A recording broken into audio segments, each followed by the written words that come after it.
Varicose veins can be a pain, literally, and while many people know about them, most of us don't understand where they come from or their potential danger to our health.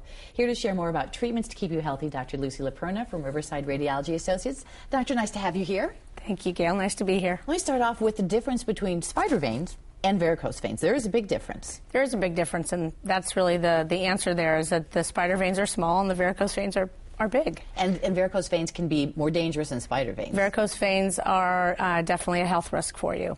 So let's take a look at some symptoms. So if someone's at home and they're trying to decide if they have a problem or they have an issue, what they should look for to see whether or not they qualify or their legs have qualified varicose veins. So, typically patients who have varicose veins will experience some accumulating leg heaviness and aching throughout the course of the day. When they wake up in the morning, their legs are pretty refreshed. But then as they go on throughout their day and they're standing and doing whatever, they'll notice a heaviness, an aching, a throbbing, sometimes cramping. They may actually go on to have significant swelling. Are the veins raised in the leg? The veins will raise up as the day goes on. They'll flatten in the evening when they're sleeping, and then they'll again accumulating pressure in the vein. And the pressure inside the vein is what actually leads to a lot of these symptoms. And what kind of health problems then can that lead to?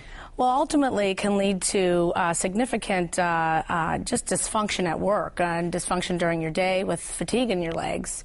But then patients will go on, when they have swelling, it's a sign of inflammatory change or inflammation in the skin that ultimately will lead to skin sores, skin breakdown, skin discoloration. You have a website where people can go to find out more information. Tell me more about that as we look at some of these before and afters. And I think it's very obvious when you look at a before and after. Yes, you can see the engorged big varicose veins there. And our website is www.yourleghealth.com. And we came up with this website idea so that people can be educated about how medically important varicose veins are. This is not just a cosmetic problem. This is a real health problem for your legs. And so we're hoping that patients can go to the website, find out more about what they can do for their legs, not just from a varicose vein standpoint, but kind of a global leg perspective, how to keep their legs healthy. Or women and men, or both? Both men and women get varicose veins. Women tend to get more spider veins. Women notice spider veins more often. And so, in the world of what bothers them, that might bother them more than a man who doesn't care so much about spider veins. Just an appearance look, but it's the varicose veins that are the dangerous part. Exactly. And there's always a two-folded benefit for treating varicose veins. Obviously, there's an unsightliness to them, but the health aspect is huge.